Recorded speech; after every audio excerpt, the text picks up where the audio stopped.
Stress and burnout and overwhelm really can affect your mental health and your ability to do your job. So let's talk about some things that might help you free up some attention to do better.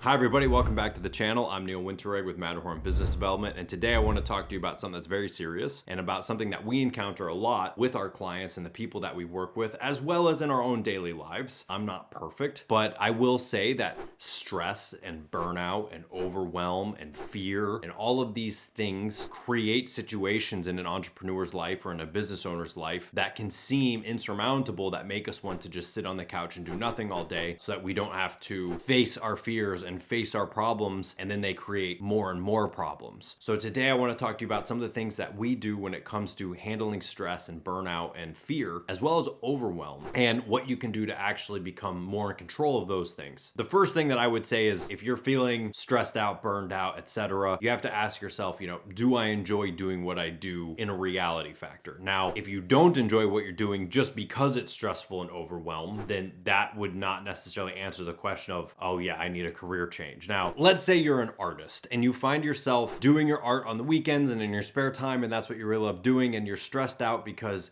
your career has taken you another path and you actually don't like that. And you sit there and go, you know what? I hate my job. I hate what I'm doing. What I really want to be as an artist and what I really want to do is create these things. Okay, then yeah, that is an actual answer to what it is that you're doing. And that is an actual answer to being, I'm not happy doing what I'm doing. So why am I putting myself through all of this? So let's say that it isn't the fact that you don't like what you're doing, and it is a second thing. Well, the second thing would be that you're overwhelmed from the amount of things that you have piled up around you, and it has taken the fun out of everything it is that you're doing. And it's all of these incomplete things staring you in the face and making you feel like you're not able to control your life and your business and your employees and all of the responsibilities and things that you have. And so you then are now feeling about this big when you used to feel this big. So what I always tell people to do, make a list of all of the things that you haven't finished. Make a list of all the things that you have your attention on. Oh my gosh, I haven't done the taxes. I haven't paid the bills. I've got this stack of mail that's this big. I have to paint the walls. I have that upset client who lives an hour away and I have to drive up and go see them. Whatever these things are that are stacking up around you, you have to list out all of those things and come up with a simple plan and a solution to make sure that you actually get them all done. Because what you'll find is when you get it all done, A, it doesn't take nearly as long as you thought it was, but B, if you have an actual roadmap to get through the confusion, you'll feel a lot better on the other side of it. Even just myself in my own house this last weekend, I had to sit down and make a list of all the things that I was in the middle of my house. I had stacks of mail, which was basically all junk mail, but it was still just sitting there because I kept piling it up, and I had books on the shelf I needed to get rid of, and I had all sorts of things just kind of hodgepodged around, and I kept thinking, oh yeah, I'm gonna do it later, I'm gonna do it later, I'm gonna do it later. And then finally I realized, oh my gosh, I've got all these things to do. So I got all 10 of these things done. I thought it was gonna take all day, and sure enough, it only took an hour and a half or 2 hours. And I looked around and I thought, wow, this place feels so much better. It's the same type of thing in your business. You have all of these things that stack up and they make you feel like you're so far behind. But when you actually sit down and look at it, you realize I'm not that far behind. Now, if you do add it all up and you realize, oh my gosh, I am extremely far behind, then you have to come up with a game plan to get rid of all those things. But if you write it all out and you just take it one step at a time, one incompleted thing at a time, and just check it off your list, you can get through all of that. The third thing I will talk about as far as stress, burnout, overwhelm is the balance. Now, you cannot balance your work life and your personal life like any other person. I am the type of person where I like to balance out my day. I'm really busy, but then I've got a couple hours where I can chill, and then I might be busy again at night with Zoom calls or talking to clients or something along that line. I don't mind doing that. I also don't mind working 6 days a week, but I do make sure that I get in the things I want in a weekend. There's certain races I want to watch. There are certain movies I might want to see or certain friends I might want to hang out with. As long as I get those things in, and maybe it's only 4 or 5 hours of my weekend and I'm working on other stuff the other time, I'm fine with that. I don't have to have 2 days off, but I do have to balance it out. You might be that type of person that needs both days on a weekend to relax and recharge your batteries. I don't have to do that. I can pick the things on a weekend that I want to do, and as long as I do those things, I'm happy on Monday morning. But if I have a really busy weekend of a lot of work that needs to be done and there's not really a good race on or there's nothing really happening, I don't mind being out all day Saturday and some of Sunday working, because I'm not like, man, I wish I was at home watching that thing or doing that. If I don't have something else to replace it, I'll fill it in with work. That works for me. So you have to find the balance, and you can't be that type of person that just takes the advice from other people on it, because I'll see advice from people as like, oh, you need to have 4 days for your mind to relax and do this to absorb. And I'm like,